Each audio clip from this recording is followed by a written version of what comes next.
Bonjour les amis, bienvenue sur Dragon Street Photographie. Je suis David Vercruis, photographe de nature, voyage et paysage. Et aujourd'hui, je vous propose de voir Noiseless AI de Skylum, une option pour Luminar Neo, ainsi que la mise à jour 1.4.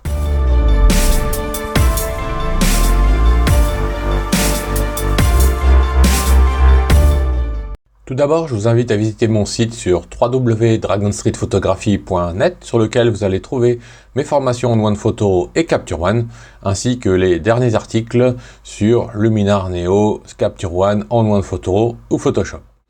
Vous pouvez aussi visiter mon blog à www.dragonstreetphotography.eu, le blog de nature, voyage et paysage. Sans plus attendre, je vous propose de passer dans Noiseless AI et de voir l'efficacité de cette option de traitement du bruit par intelligence artificielle. Alors dans Luminar Neo, si vous souhaitez installer Noiseless AI, il sera disponible très prochainement, tout début octobre, et vous pouvez cliquer ici, comme d'habitude, sur le petit puzzle, et vous trouverez Noiseless AI ici en option à ajouter, une option payante bien sûr, au même titre que Fusion HDR.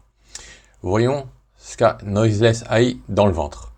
Alors ici, je nous ai choisi une image qui a 12800 ISO, pris avec un 5D Mark III, il y a quelques temps maintenant, comme vous pouvez le voir en 2014. Et donc ici, ça a été pris en intérieur, donc j'ai choisi deux images, et comme vous pouvez voir, il y a pas mal de bruit. De même que celle-ci. Voilà. Ça a pas mal ramolli l'image, et il y a beaucoup de bruit.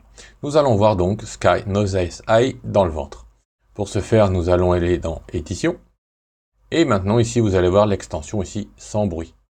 Et nous allons ouvrir ce petit panneau, affiché à 100%, pour voir ce que ça donne entre la lumière et les ombres. Donc on va pouvoir faire un joli comparatif. Et nous avons donc ici un conseil d'utiliser des presets inférieurs, moyens et supérieurs. Et c'est l'intelligence artificielle qui va faire le travail. Et comme vous pouvez le voir, ça s'applique sur les fichiers RAW. Maintenant, vous avez une petite icône RAW qui vous permet de savoir que ce sont des options surtout utilisables et plus efficaces sur le fichier RAW. Ici, il me conseille d'utiliser le preset élevé, donc supérieur. Nous allons cliquer donc dessus. L'intelligence artificielle commence à mapper l'image et nous allons voir le traitement du bruit s'effectuer en quelques instants.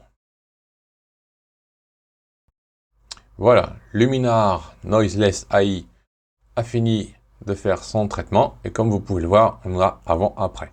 Donc dans les zones claires, nous avons avant-après.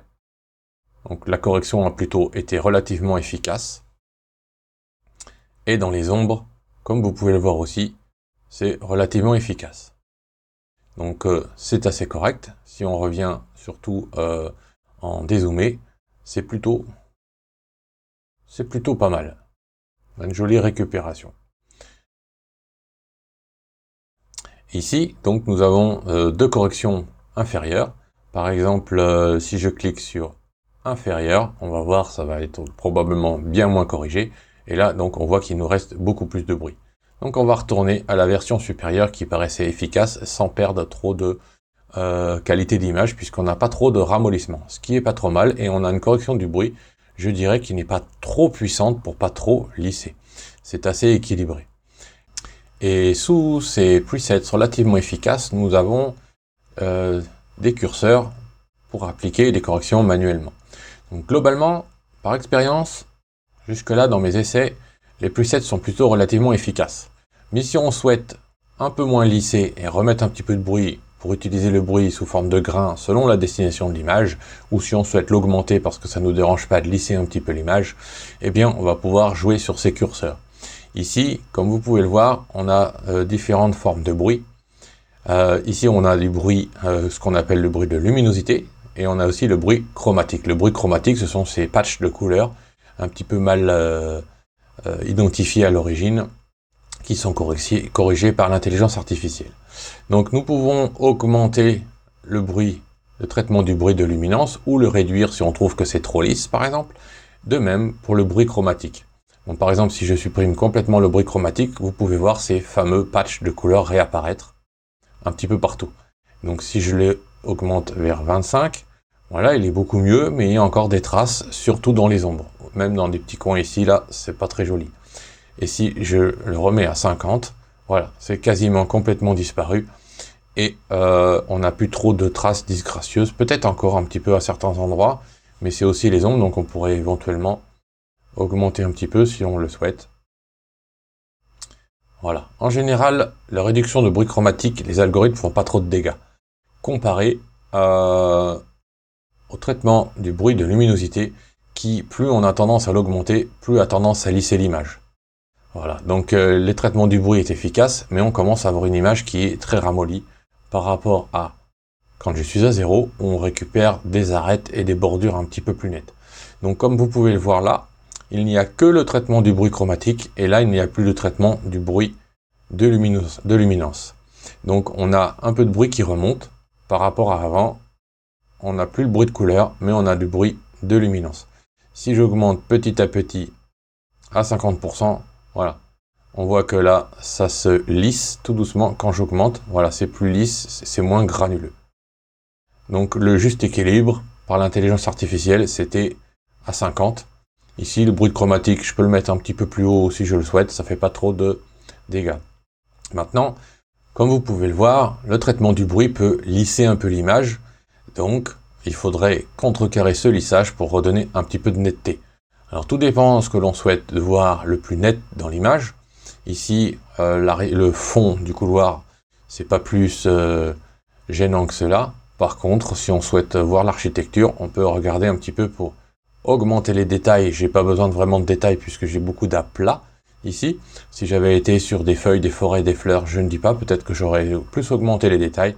Et ici, par exemple, je vais essayer d'augmenter la netteté. Voilà. Et la netteté va essayer de m'augmenter le contraste de bordure. Donc si je fais avant, après, voilà, on voit que les arêtes sont un tout petit peu plus nettes. C'est très subtil, je ne suis pas certain que ça se voie à la vidéo, mais on récupère les contours un petit peu plus nets. Et si on souhaite les détails, on va jouer sur les détails. Donc si j'augmente les détails, voilà. Si j'augmente les détails, on voit qu'on redonne du détail dans les images, mais on va redonner du bruit. Ça, je pense que ça va se voir. Voilà, ici, ça se voit plutôt bien. Entre le clair et le sombre, voilà.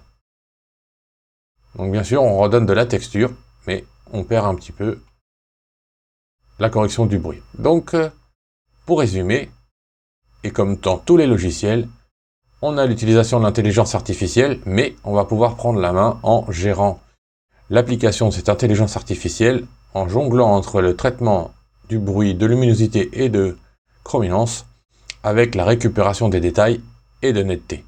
Donc on a ces deux curseurs au-dessus qui vont être à opposés complémentaires avec les deux curseurs du dessous, pour essayer de trouver l'équilibre dans son image. Mais globalement, l'intelligence artificielle fait plutôt du bon boulot. Après, c'est vraiment du petit fignolage et ça permet peut-être de moins se perdre pour trouver les justes réglages et de moins tâtonner. Voilà. Nous avions une deuxième image ici qu'on va faire à l'essai, qui est plutôt moche, comme vous pouvez le voir, et on va voir ce que ça donne avant-après, histoire de tester un petit peu la bête. Et ici, il nous conseille toujours la version supérieure, et donc on va relancer la version supérieure. Il va nous faire ses petits calculs d'intelligence artificielle pour nous proposer un réglage optimal. Voilà, nous y voilà. Donc l'image a été traitée. On va regarder un petit peu ici. Avant, après. Sur la zone des fleurs qui sont pleines de détails. Voilà, avant, après. Donc le traitement du bruit est plutôt bon. Par contre, la récupération des détails, j'ai déjà vu mieux. Pour le coup, mais c'est quand même un premier jet et je pense que les algorithmes vont très prochainement se peaufiner et s'améliorer. Alors si je souhaite renforcer les détails par exemple dans cette zone-là, je vais justement augmenter les détails. Voilà, on va voir ce qu'on arrive à récupérer. Voilà, alors attention parce qu'on commence à avoir du bruit qui ressort derrière. Peut-être augmenter un petit peu la netteté. Voilà, peut-être redescendre un peu mes détails. Un petit peu de netteté. Voilà, avant, après. Bon, on a quand même une image relativement propre, à 100%, donc qui est tout à fait correcte par la suite. Voilà. C'était quand même assez violent. Et pour mémoire, c'était une image qui a été prise pareil en 2014 à 12800 ISO. Donc j'ai été chercher justement pour cette vidéo des images assez méchamment bruitées de façon à pousser l'expérience au maximum. Voilà. Donc après, suivant la destination de l'image, si on fait une exportation et qu'on compresse un petit peu l'image, on va encore avoir une belle perte du bruit. Et donc pour être tout à fait exploitable, si on ne l'a pas en trop grand format, voire même imprimé, ça peut tout à fait être parfaitement propre. Voilà pour Noiseless AI. Je vous propose de voir maintenant les petites améliorations sur la mise à jour de Luminar Neo 1.4 tout récemment publié. Alors dans la mise à jour de Luminar Neo 1.4, donc vous pouvez vérifier et faire la mise à jour ici en haut à gauche et en cliquer à propos de Luminar Neo, comme vous pouvez le voir, je suis bien à jour, j'ai la version 1.4. Je vais reprendre mes trois images de la dernière fois sur lequel donc du Crotoy, dans la baie de Somme, sur lequel nous avions fait une fusion HDR. Et la petite nouveauté dans la version 1.4 est ici une chose qui avait été demandée et qui a été fait assez rapidement. C'est donc quand je vais faire ma fusion HDR dans le module ici, en cliquant sur la petite roue, maintenant vous avez chromatique aberration réduction. Donc quand vous voulez l'activer, vous allez permettre à Luminar Neo de calculer et de réduire les aberrations chromatiques qu'on va trouver dans les dans les bordures et les arêtes. Alors personnellement, je dois dire que je le trouve pas particulièrement efficace comparé à d'autres logiciels. Mais je pense qu'ils vont améliorer ça aussi très rapidement, puisqu'ils en sont tout à fait capables. Luminar Neo ici, et en fait quand on zoome un petit peu, on voit des petites aberrations ici, mais surtout,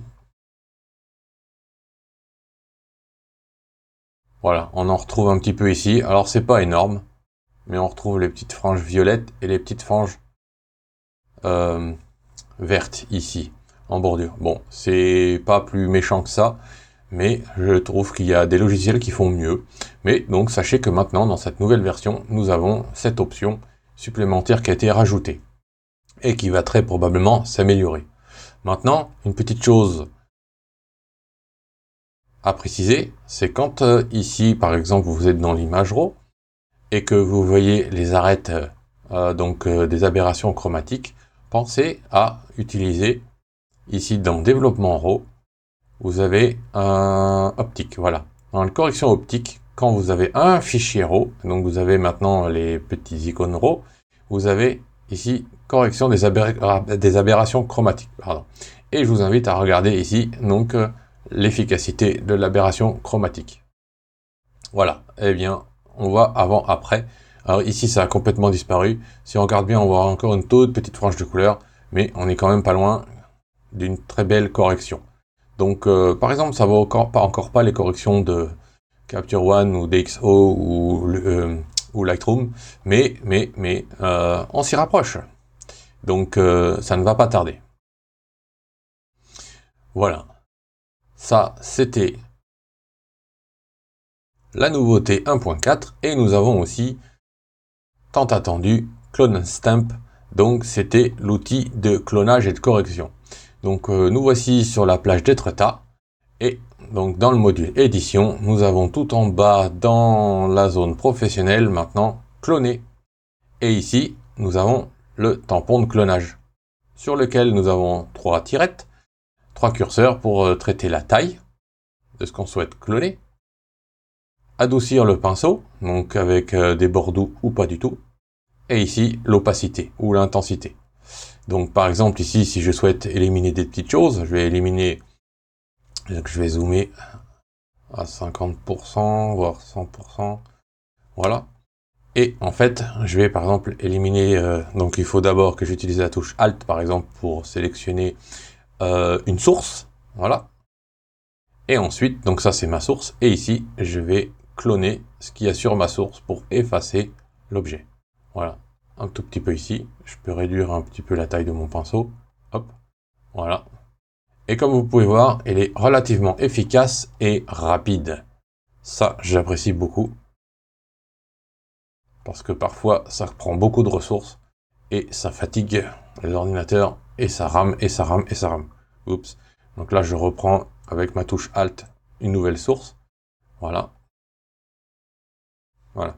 Et si je souhaite baisser l'opacité parce que je veux faire un fondu, je vais baisser mon opacité par exemple à 16%. Et si je vais cloner par exemple, voilà, si je veux cloner ma bouée, je la fais là, voilà, elle sera à peine visible. Si j'augmente un petit peu l'intensité, 40%, si je reprends cette bouée là, voilà, ma bouée va être visible à 40%, donc on voit une certaine transparence. Mais si je souhaite réellement effacer, je vais tout simplement, voilà, mettre à 100%, et je peux effacer, par exemple, il y avait des gens sur la plage, voilà, je pourrais tout à fait m'amuser à effacer les personnes ici, en continuant. Voilà, je reprends une source un petit peu devant, je reprends une source de la bordure, voilà, et tout doucement, j'efface mes intrus. Voilà.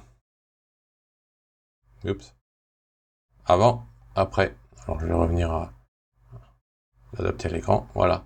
Et en fait, en quelques instants, on a nettoyé tout ça. Bon, il y aura encore un petit peu de nettoyage là-bas derrière, mais vous avez compris le principe de cette nouvelle option, cette nouvelle section, donc tant attendue et très utile. Très, très utile. Donc vous pouvez aussi tout à fait réparer des arêtes ou des bordures, en faisant bien attention à comment le prendre, et vous voyez au-dessus, vous avez une prévisualisation de ce qui va se passer, donc vous pouvez tout à fait aligner et refaire des bordures d'horizon, de trottoir, et tout ce qui peut s'avérer nécessaire à l'image de ce qu'on peut faire dans Photoshop. Voilà, c'était donc la section clonée. Et c'est tout pour l'instant sur la petite mise à jour de Luminar 1.4, et très prochainement nous allons avoir d'autres nouveautés, donc restez connectés sur Dragon 7 Photographie. À très bientôt!